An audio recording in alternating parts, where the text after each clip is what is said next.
Grand Matin Sud Radio. Le petit déjeuner politique. 7h45, merci d'être avec nous. Le petit déjeuner politique ce matin, c'est Mounir Majoubi, député La République En Marche de Paris et ancien ministre. Bonjour Mounir Majoubi. Bonjour. Demain à l'Assemblée nationale aura enfin lieu le débat et le vote sur la fameuse application de traçage numérique Stop Covid, qui a déjà fait couler beaucoup d'encre. Vous serez l'orateur. Comment ça va se passer? Parce qu'il y a eu des dissensions au sein même de La République En Marche. Est-ce que vous sentez quand même qu'il y aura une majorité ou pas pour ce texte? Ce projet, Stop Covid, cette application, elle est là pour nous aider à sortir de ce confinement et à faire du déconfinement un succès. Le but de cette appli, c'est d'être un outil en plus des masques, en plus des gestes barrières qu'on va tous avoir au quotidien, l'adaptation de nos commerces, pour qu'il y ait moins de personnes malades et pour remonter les chaînes de maladies. C'est la première fois qu'on utilise une appli comme ça. Ouais. Donc c'est normal qu'il y ait des doutes et c'est normal qu'il y ait des questions. Est-ce que ce sera fiable? Est-ce que ce sera fiable et puis vraiment utile, sachant que c'est sur la base du volontariat? C'est les deux questions qu'il faut poser. Un, est-ce que c'est dangereux pour les libertés individuelles? Il y a beaucoup de gens qui sont inquiétés. Et puis deux, est-ce que ça va être efficace? Alors, pour la première partie, il faut répondre tout de suite, et c'est ce que je dirai demain à l'Assemblée. La France, de tous les choix technologiques qui étaient possibles, elle a choisi celui et elle a développé celui. C'est-à-dire qu'on a un projet qui est construit en France, ici, avec un partenariat européen, qui est le plus protecteur des libertés individuelles.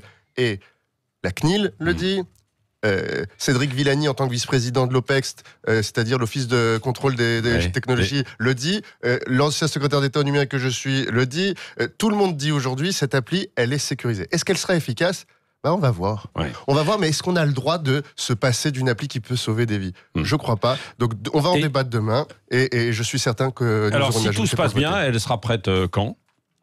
J'ai écouté ce matin le secrétaire d'État Cédric O qui a annoncé qu'elle serait potentiellement disponible d'ici samedi. Oui, bon. Et si elle est votée, si le Parlement soutient le gouvernement dans ce projet. Oui, il y a eu des dissensions justement qui sont apparues au sein du groupe La République En Marche, chez les marcheurs, à la suite de ça, mais également d'autres choses. Il y a une contestation aussi du patron des marcheurs, Gilles Legendre. Est-ce qu'il doit y avoir du changement un peu? Bon, on est un groupe vivant, on est un groupe avec beaucoup de monde. Et dans un groupe avec du monde et un groupe vivant, on s'exprime fort et on n'est pas toujours d'accord. Donc certains ont décidé de partir. Moi, je ne peux pas les soutenir. Moi, je pense que quand on se construit ensemble, on reste ensemble. Ils ont fait le choix de partir, mais je leur en veux pas. Moi, j'espère qu'ils vont revenir un jour, j'espère qu'on va se retrouver. Et puis d'autres, parmi nous, ont décidé de créer une association interne, parce qu'ils avaient envie de faire entendre une voix particulière, de se réunir. Hier, on a eu une réunion de 2 heures avec tous les membres du groupe. Ce que je crois, c'est qu'il faut qu'on continue cette discussion. Beaucoup avaient beaucoup de choses à dire. Vous savez, les députés, on passe notre vie avec les habitants dans nos circonscriptions. Donc, dans notre groupe, on a ça à rapporter. Aujourd'hui, il y a une réalité sur le terrain qui n'est pas la même en milieu rural, qui n'est pas la même dans un quartier populaire comme le mien. Et donc, on a envie que ce soit entendu. Et aujourd'hui, le groupe, il fonctionne de façon imparfaite. Et vous y participez. Vous seriez prêt justement à relever le défi de conduire le groupe s'il le fallait ou pas? Oh là, c'est pas du tout le sujet pour le moment. Aujourd'hui, le sujet, Non, mais attendez, il y a des noms qui circulent. Les noms qui circulent sont souvent ceux qui ne vont jamais jusqu'au bout. Donc c'est pour ça que vous souhaitez que votre nom ne circule pas pour évidemment aller jusqu'au bout. Alors, mais si vous avez vu, je me suis beaucoup impliqué sur certains sujets ces derniers temps, donc je vais continuer à m'impliquer sur ces sujets et je vais continuer à m'engager pour ma circo. Et surtout, moi je veux vous le dire, ce groupe, il mérite de bien fonctionner et ce groupe, il mérite qu'on l'aime. On est des députés qui avons été élus par les gens, pour les gens. Bon, Gilles Legendre peut rester alors. Gilles Legendre, aujourd'hui, il fait le boulot comme il faut, c'est-à-dire qu'il tente d'écouter tout le monde et il tente de nous organiser. Mais moi, je lui ai dit à plusieurs reprises, et tout le monde lui a dit à plusieurs reprises hier, il faut qu'on change. C'est-à-dire qu'aujourd'hui... Ah oui, donc il doit partir. Non, changer, c'est pas forcément changer les têtes, c'est changer notre façon de construire ensemble. Vous savez, les Français, là, ils demandent des choses nouvelles. La France, elle a changé, vous avez remarqué, c'est la première fois que je vous retrouve sur un plateau depuis plusieurs mois. Oui, c'est vrai. C'est pareil pour les députés, on ne s'est jamais retrouvés physiquement. À propos de tension, Mounir Majoubi, Elisabeth Buzyn reste-t-elle votre candidate pour les municipales à Paris? Alors, elle s'appelle Agnès. Qu'est-ce que c'est? Elisabeth Borne. Elisabeth Borne. À lapsus. Agnès Buzyn. Je ne sais pas pourquoi Elisabeth, oui. Bon, vous avez déjà décidé de changer le nom de notre candidate. Voilà, c'est ça. Non, alors Agnès Buzyn reste-t-elle votre candidate pour les municipales à Paris? Écoutez, je vois comme vous tout ce qui est écrit dans la presse ce matin, des articles pas très agréables. Ouais, je vous rappelle qu'il y aura des listes La République En Marche à Paris. Il y a près de 1000 personnes qui travaillent à cette campagne depuis 1 an et demi. Moi, ça fait 1 an et demi que j'ai consacré ma vie, une partie de ma vie, il ne faut pas exagérer, à cette campagne, à proposer des choses aux Parisiennes, aux Parisiens. Donc, les listes seront là, on va avancer, le projet il sera là, et j'espère qu'Agnès Buzyn sera là, et je crois et je pense qu'elle sera là. Il faut qu'elle se prononce, on ne l'entend pas aussi. C'est à elle de dire sa vérité. Vous l'encouragez à faire quoi, vous, à parler. Moi, je l'encourage à parler. Je l'encourage à nous dire, pas à nous, à tous les Français, à tous les Parisiens, ce qu'elle veut faire, comment elle va le faire, et à dire comment elle a vécu ces derniers mois, et tout ce qu'elle veut proposer aux Parisiennes et aux Parisiens.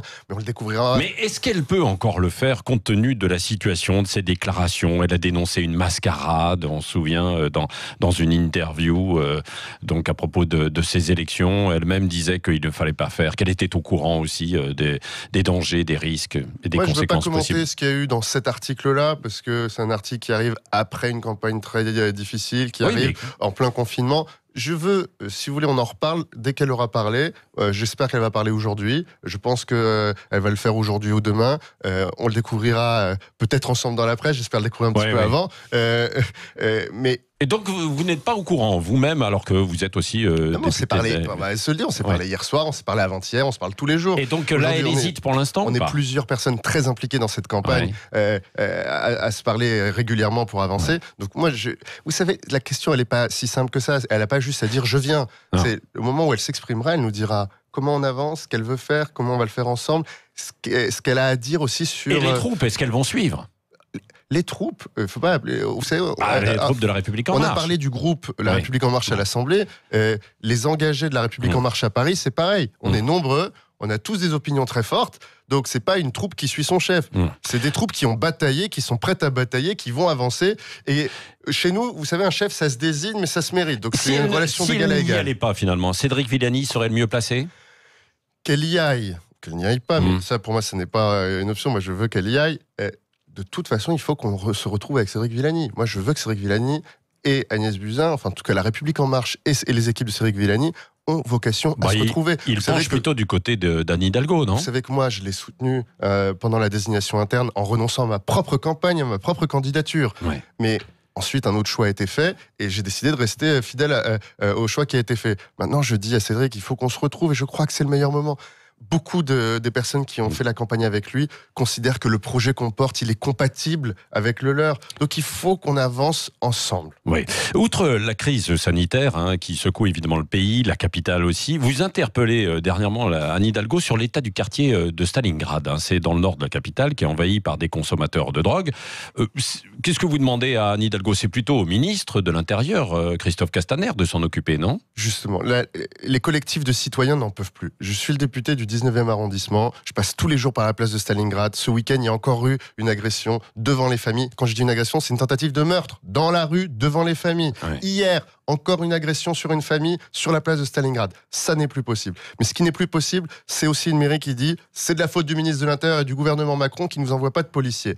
Le préfet dit regardez, moi j'ai mes camions de CRS.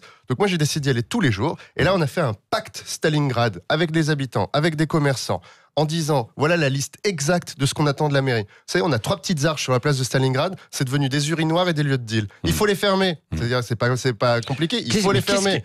Oui, c'est ça, fermer et bloquer certains lieux, c'est reprendre possession de certains bâtiments. Il y a un joli bâtiment qui s'appelle la Maison du Canal, qui est la Maison des Canaux, qui est au tout début du canal, mais qui avec le confinement a été complètement abandonné par la mairie. Résultat, quand on abandonne un bâtiment comme ça, il a été utilisé, c'est devenu le lieu de la haute société du crack. Tout le monde se retrouve là-bas, tout le monde vend là-bas et deal là-bas. Et ce deal, il a lieu devant les policiers. Donc ce que j'ai dit au préfet, et ce que je redemande aujourd'hui, et que j'ai demandé au ministre de l'Intérieur, je lui ai envoyé une question officielle de l'Assemblée nationale sur ce sujet, c'est que les policiers aient le droit d'interpeller plus. Mais attention, je dis, il faut plus de sécurité, plus d'action immédiate.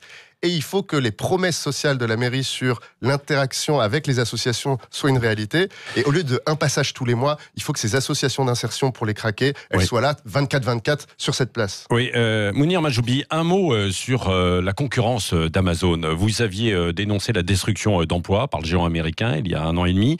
Là, il y a eu un moratoire qui est lancé avec une pétition des commerçants, des artisans sur la délivrance du permis de construire pour les entrepôts d'Amazon. Est-ce que vous êtes prêt à la signer, en fait, cette pétition ? Un député n'a pas vocation à signer des pétitions. Justement, un député, il dénonce, il vote la loi, il sensibilise. Vous connaissez ma position sur le sujet. Ouais. Moi, je suis contre la naïveté face à Amazon. Oui, quand Amazon vend plus, ce sont nos commerçants qui vendent moins. Et oui, Amazon détruit de l'emploi quand il en crée. C'est un peu paradoxal, parce que quand l'entrepôt, il arrive... Et là, avec le confinement, il en a profité encore plus, quoi, même s'il y a eu des problèmes, évidemment, avec les salariés. Il en a profité encore plus, et malheureusement... il a pu montrer que ses obligations sociales n'étaient pas les choses qui l'intéressaient le plus, que ses obligations environnementales n'étaient pas ses priorités. Moi, je dis à Amazon, vous êtes en France, vous vendez aux Français, soyez respectueux des Français et soyez respectueux des Européens. Quand Amazon a dû fermer plusieurs de ses entrepôts, alors que le juge ne leur avait pas demandé, qu'est-ce qu'ils ont fait ? Ils ont fait des campagnes de pub pour dire voilà ce que nous subissons, voilà ce que la justice nous oblige à faire. Et c'est pas grave, on va continuer à vous livrer, mais on fera ça depuis des pays hors de France. Ça n'est pas acceptable. C'est pas une façon de vivre positivement ensemble. Et encore, on n'a pas parlé de la question fiscale. Aujourd'hui, Amazon n'est pas exemplaire fiscalement. Ouais. Mounir Majoubi, le mot de la fin avec Cécile Ménibus. Moi, je reviens sur la polémique de l'hydroxychloroquine. Vous étiez en charge du numérique au gouvernement. Il faut croire qui ? Est-ce qu'il faut croire la big data avec l'enquête de The Lancet, ou est-ce qu'il faut croire le terrain avec les 4000 patients de Didier Raoult ? Vous savez, l'histoire de la médecine, elle s'est construite sur des intuitions et des tentatives de soins. C'est-à-dire que la médecine, c'est pas une science exacte. On peut pas dire que c'est exactement cette molécule qu'il faut. Il faut tester. Et parfois ça marche, parfois ça marche pas. Et puis on a inventé des protocoles qui permettent de confirmer les intuitions du médecin. C'est comment on passe d'une médecine d'il y a 100 ans à une médecine d'aujourd'hui. C'est qu'à 100 ans, on testait, si ça marchait, ça allait. Puis on mettait parfois 10 ans, 20 ans à se rendre compte que, en fait, peut-être que ça faisait plus de morts que de personnes soignées. Alors que la première impression, c'est qu'on les soigne. Là, avec la méthode scientifique, vous dites big data, mais c'est la méthode scientifique où il y a de nombreux cas, on est capable de dire, cette impression, je la confirme, et à moyen terme et long terme, les gens ils vont mieux. Aujourd'hui, il y a une première étude du Lancet qui dit, après tous ces chiffres, on a une probabilité très importante que le bénéfice ne soit pas si important. Mais attention... Tout dépend de l'application aussi, quoi. C'est ce que dit, lui, c'est pour ça, professeur Raoult. Les affirmations, après, moi, je fais aucune affirmation, je suis pas scientifique. Mais le Lancet, c'est une étude qui vient s'ajouter aux autres. D'ailleurs, vous avez vu le ministre dit pas, ça y est, c'est fini. Il dit, attention, là, cette étude nous dit, il faut peut-être pas faire autant de tests de façon aveugle, il faut les faire de façon beaucoup plus contrôlée, parce que... Donc en vrai, on sait toujours pas, quoi. Aujourd'hui, on a cru que ça allait être oui. On a une première étude qui dit c'est plutôt non. Il va falloir attendre les résultats des études sur grand nombre. Mais attention, quand vous avez l'indice qu'un médicament tue, vous arrêtez vos études sur grand nombre, parce que sinon, ça veut dire que vous tuez beaucoup de monde. Didier Raoult a raison de continuer et de confirmer ce qu'il fait, donc. Écoutez, je ne sais pas dans quel protocole il fait. Maintenant qu'il a décidé de rejoindre différents protocoles et de faire ça sérieusement, s'il n'est pas interdit de le faire, il continue de faire ce qu'il a à faire.